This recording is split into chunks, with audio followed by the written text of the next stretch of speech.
President Trump during a cabinet meeting on Monday at the White House.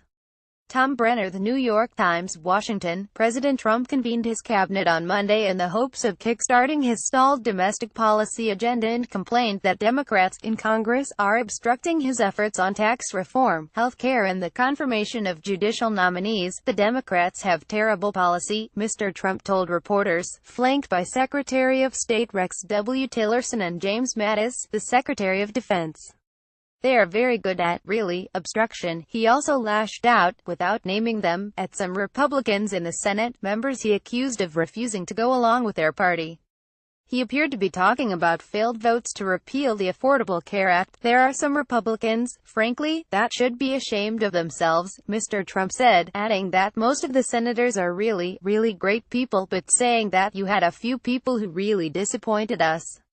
Mr. Trump offered support to Stephen K. Bannon, his former White House advisor, who has declared political war against members of the Republican establishment, including several senators like Mitch McConnell, the majority leader. Mr. Trump was scheduled to have lunch with Mr. McConnell at the White House on Monday. "Steve is very committed," Mr. Trump said. "He's a friend of mine and he's very committed to getting things passed." The president said he understood Mr. Bannon's criticism of Republican senators who have stood in the way of the Trump agenda. "We are not getting the job done," he said, "and I'm not going to blame myself, I'll be honest.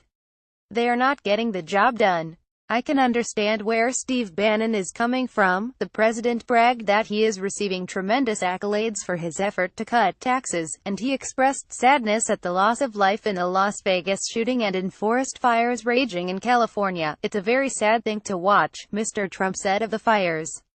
For the first time since becoming president, Mr. Trump raised the prospect of widespread abuse of welfare payments and hinted that his administration would be making changes to the nation's welfare system. "People are taking advantage of the system and other people aren't receiving what they need to live," Mr. Trump said. "We are going to be looking very, very strongly, therefore, at welfare reform. Yeah, we'll be hearing about them very shortly," the president added. He did not say, specifically, what changes in the welfare system he would seek.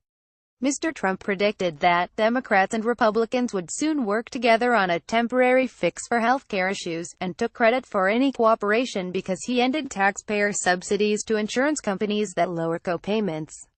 He also suggested that Congress should take on the issue of prescription drug prices, saying that companies often charge less in other countries for the same drugs. "Drug companies are getting away with murder," Mr. Trump said.